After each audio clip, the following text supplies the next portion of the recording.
Domingo cuarto de Adviento. Vamos a meditar lo que la palabra del Señor nos dice hoy. En el nombre del Padre, del Hijo y del Espíritu Santo. Amén. Lectura del libro de Isaías, capítulo 7, versículos 10 al 14. El Señor habló a Ahaz en estos términos: pide para ti un signo de parte del Señor en lo profundo del abismo o arriba en las alturas. Pero Ahaz respondió: no lo pediré, ni tentaré al Señor. Isaías dijo: escuchen entonces, casa de David, ¿acaso no les basta cansar a los hombres que cansan también a mi Dios? Por eso el Señor mismo les dará un signo. Miren, la joven está embarazada y dará a luz un hijo, y lo llamará con el nombre de Emmanuel. Palabra de Dios, te alabamos, Señor. La antífona del Salmo dice así. Quienes lo quieran entero lo pueden ver por separado. Miren, viene el Señor, el Rey de la Gloria. Miren, viene el Señor, el Rey de la Gloria. Del Señor es la tierra y todo lo que hay en ella, el mundo y todos sus habitantes, porque Él la fundó sobre los mares, Él la firmó sobre las corrientes del océano. ¿Quién podrá subir a la montaña del Señor y permanecer en su recinto sagrado? El que tiene las manos limpias y puro el corazón, el que no rinde culto a los ídolos. Él recibirá la bendición del Señor, la recompensa de Dios, su Salvador. Así son los que buscan al Señor, los que buscan tu rostro, Dios de Jacob. Miren, viene el Señor, el Rey de la Gloria. Miren, viene el Señor, el Rey de la Gloria. La segunda lectura está tomada de la carta de San Pablo a los Romanos, capítulo 1, versículos 1 al 7. Carta de Pablo, servidor de Jesucristo, llamado para ser apóstol y elegido para anunciar la buena noticia de Dios que Él había prometido por medio de sus profetas en las Sagradas Escrituras, acerca de su Hijo Jesucristo, nuestro Señor, nacido de la estirpe de David según la carne, y constituido Hijo de Dios con poder según el Espíritu Santo, según el Espíritu Santificador, por su resurrección de entre los muertos. Por Él hemos recibido la gracia y la misión apostólica, a fin de conducir a la obediencia de la fe, para gloria de su nombre, a todos los pueblos paganos. Dice, por Él hemos recibido la gracia y la misión apostólica, a fin de conducir a la obediencia de la fe para gloria de su nombre a todos los pueblos paganos, entre los cuales se encuentran también ustedes, que han sido llamados por Jesucristo. A todos los que están en Roma, amados de Dios, llamados a ser santos, lleguen la gracia y la paz que proceden de Dios nuestro Padre y del Señor Jesucristo. Palabra de Dios, te alabamos, Señor. En el Evangelio, que está tomado de San Mateo, capítulo 1, versículos 18 al 24, dice: este fue el origen de Jesucristo. María, su madre, estaba comprometida con José. Y cuando todavía no habían vivido juntos, concibió un hijo por obra del Espíritu Santo. José, su esposo, que era un hombre justo y no quería denunciarla públicamente, resolvió abandonarla en secreto. Mientras pensaba en esto, el ángel del Señor se le apareció en sueños y le dijo: José, hijo de David, no temas recibir a María tu esposa, porque lo que ha sido engendrado en ella proviene del Espíritu Santo. Ella dará a luz un hijo, a quien pondrás el nombre de Jesús, porque él salvará a su pueblo de todos sus pecados. Todo esto sucedió para que se cumpliera lo que el Señor había anunciado por el profeta. La Virgen concebirá y dará a luz un hijo, a quien pondrán el nombre de Emmanuel, que traducido significa Dios con nosotros. Al despertar, José hizo todo lo que el ángel del Señor le había ordenado. Llevó a María a su casa. Palabra del Señor. Gloria a ti, Señor Jesús. En estas lecturas, si bien vamos a ver que la primera lectura y el Salmo son exactos a los que hemos meditado en el día sábado, ayer, es decir, en lo que la liturgia proponía para el día 20 de diciembre, dentro de esta feria especial ya muy cercana a la Navidad, feria de Adviento. Y veíamos cómo Isaías le dice a Ahaz, ¿no? Dios le habla a Ahaz a través de Isaías el profeta y le dice, pide un signo para ti. Pide un signo, no le dice para ti, le dice, pide un signo. Ya sea de abajo o de arriba, dice, en lo profundo del abismo o arriba en las alturas. Un signo de parte del Señor. Pero Ahaz respondió, no lo pediré ni tentaré al Señor. Y entonces Isaías le profetiza esto, ¿no? Le dice, escuchen, el Señor mismo les dará un signo. Miren, la joven está embarazada y dará a luz un hijo y lo llamará con el nombre de Emmanuel. Es decir, la primera lectura nos hace hincapié en esta profecía de Isaías, donde habla ya de que la Virgen María, de la Virgen iba a quedar embarazada, la joven, la doncella, iba a quedar embarazada y daría a luz un hijo al que lo llamaría Emmanuel. Cuando Mateo nos cuenta este relato, que es lo que leemos en el Evangelio, cuando él nos dice, este es el origen de Jesucristo, cuando Mateo intenta situar históricamente cómo ocurrió, ¿no?, la venida de nuestro Señor en la carne, su encarnación, para tomar nuestra naturaleza humana, Mateo termina diciendo esto, ¿no?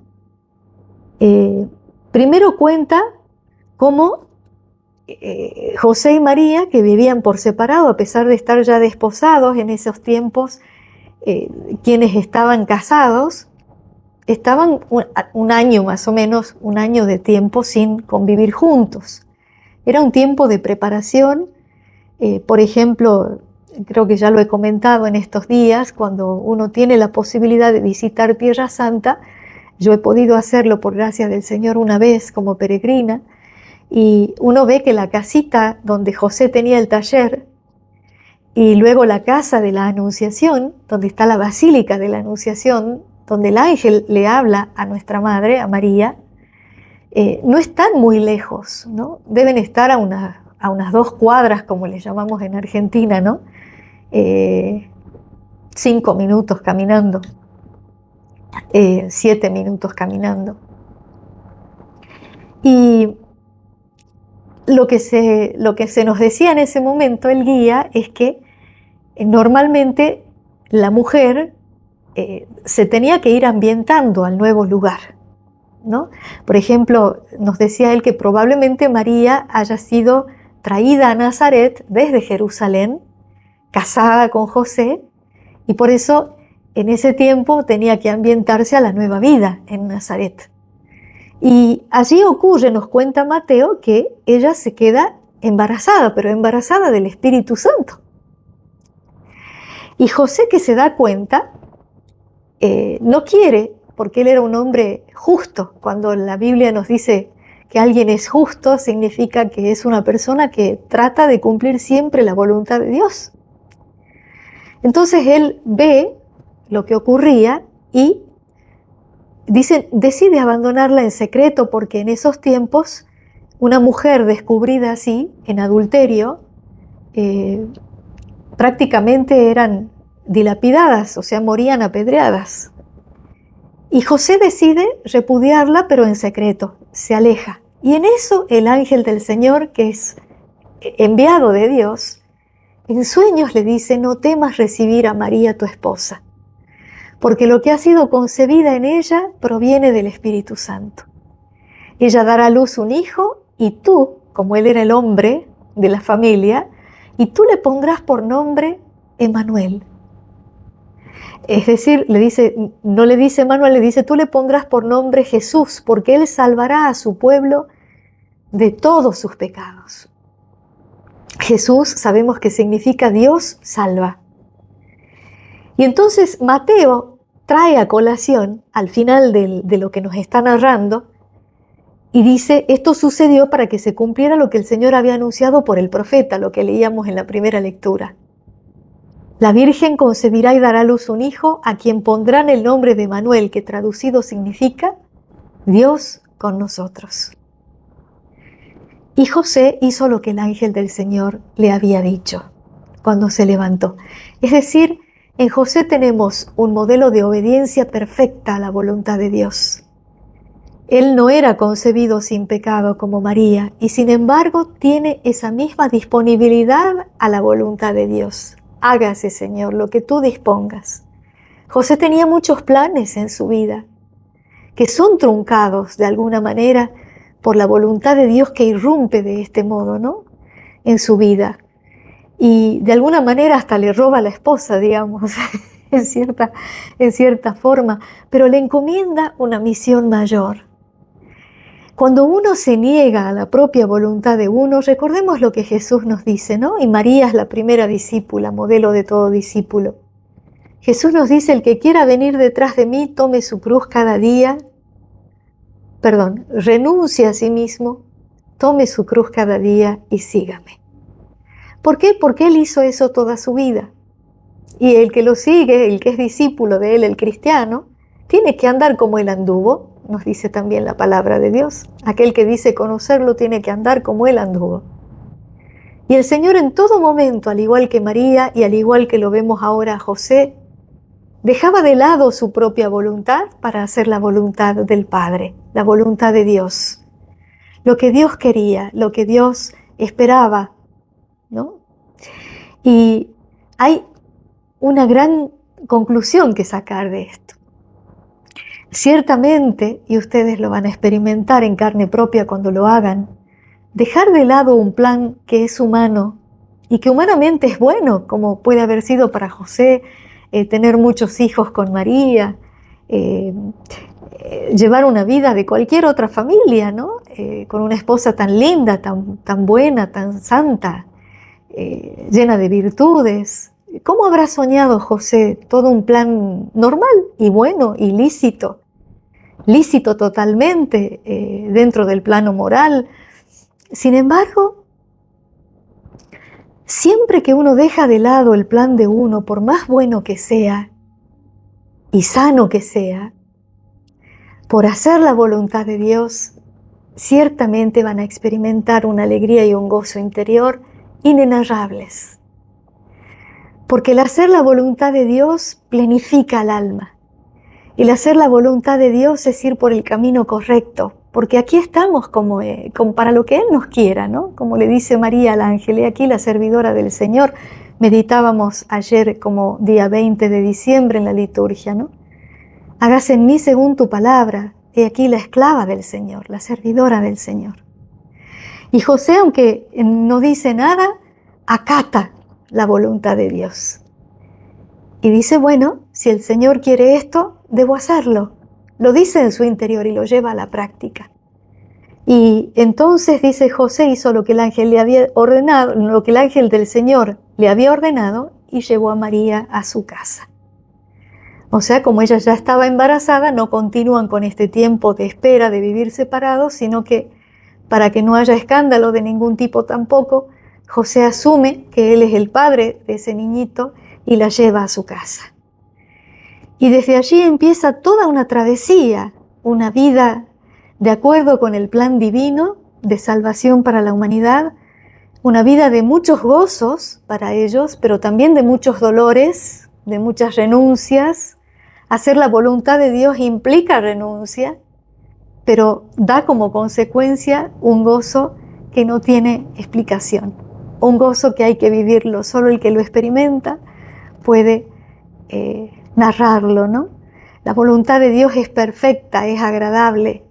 La voluntad de Dios es santa, no tiene defecto y por eso planifica el alma. Entonces pidamos a San José hoy y pidamos a nuestra Madre también la intercesión de ellos dos ante Jesús para que obtengamos de Dios esta gracia de ser siempre dóciles a lo que Él nos pide. Fijémonos cómo también en todo esto, ¿no? Que acontece en el marco de la primera lectura de la profecía de Isaías, el cumplimiento en lo que nos está contando Mateo, acontece ¿para qué? Para que el Salvador venga, ¿no? Le dice, se llamará Jesús, que significa Dios salva. Y esto tenía que ver con lo que el profeta Isaías había dicho, le pondrán por nombre Emanuel, que significa Dios con nosotros.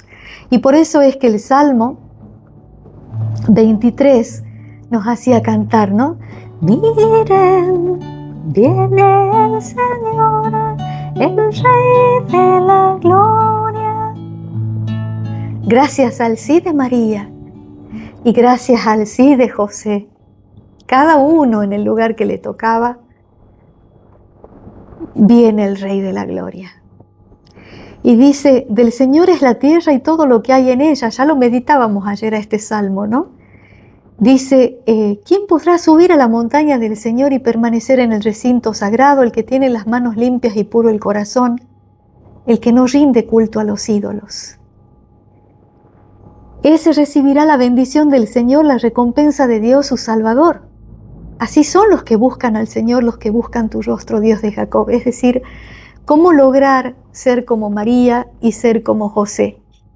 En cuanto a docilidad para hacer la voluntad de Dios, para permitir que este Rey de la Gloria venga, como dice el Salmo. Solamente eso puede lograrlo alguien que es humilde, alguien que es pobre de espíritu, alguien que tiene las manos limpias porque busca, dentro de sus limitaciones, pero todos los días, tener un corazón puro, tener las manos limpias de pecado y no rendirle a aquel que no le rinde culto a los ídolos, porque hay un ídolo grande, el yo, que cuando uno hace la voluntad de Dios, ese yo muere. Nuestra voluntad propia muere cuando nosotros sabemos dejar el yo a un costado. No solamente hay ídolos de famosos, ídolos de distinto tipo, ¿no? Pero el yo grande, el ego, el decir mi plan es mi plan y yo lo que quiero hacer yo lo hago, ese ego muere cuando yo doy paso a la voluntad de Dios.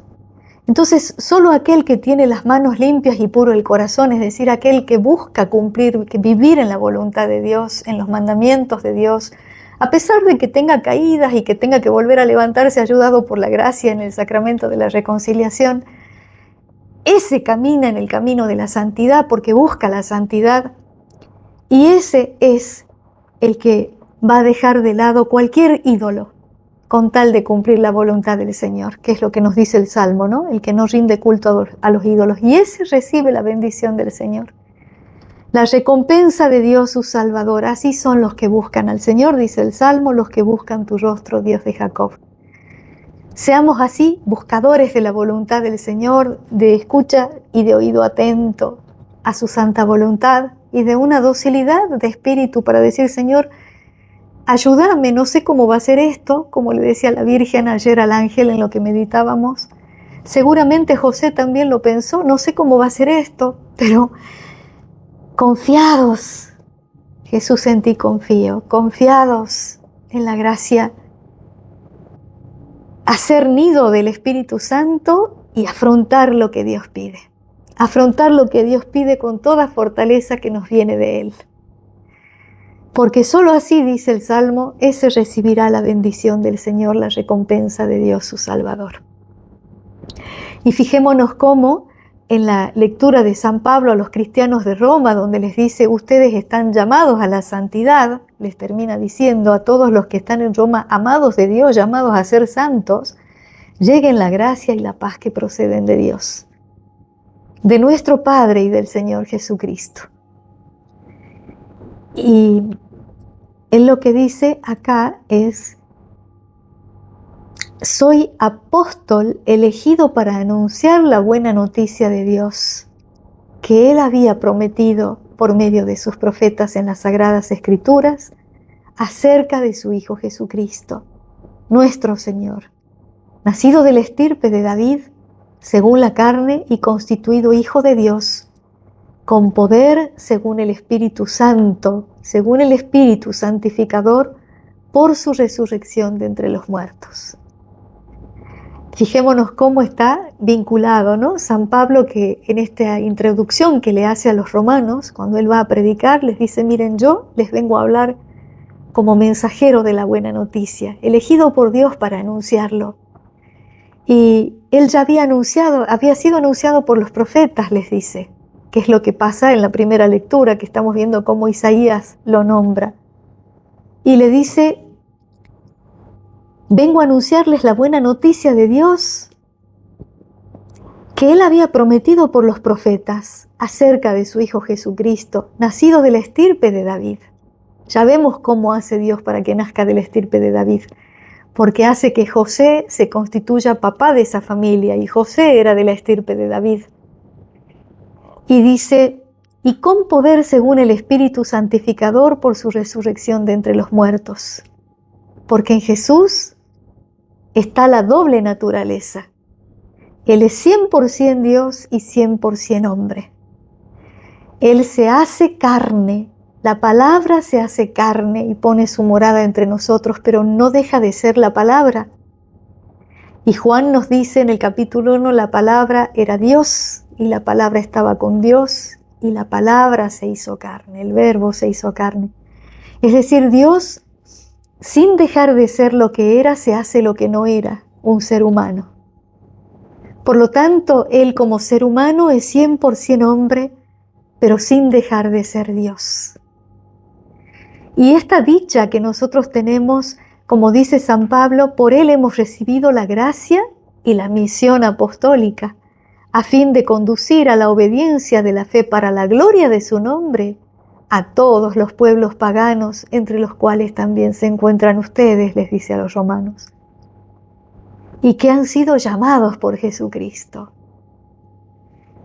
Qué maravilla es esto, ¿no? Encontrar en la voluntad del Señor, como decíamos recién, todo nuestro gozo.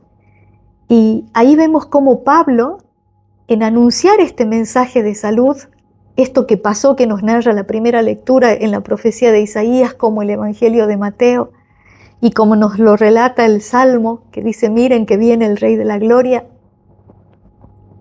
San Pablo nos dice: ese es el reino que yo les vengo a anunciar. Esa es la buena noticia que se me encomendó a mí, ser como apóstol, darla a conocer a todos los pueblos paganos, para la gloria de su nombre. Que Él nació de la estirpe de David, pero que también por su poder, tiene su poder del Espíritu Santificador por su resurrección de entre los muertos. Y nos dice: yo vengo a anunciarles esto para gloria de su nombre, a todos los que están en Roma, amados de Dios, llamados a ser santos.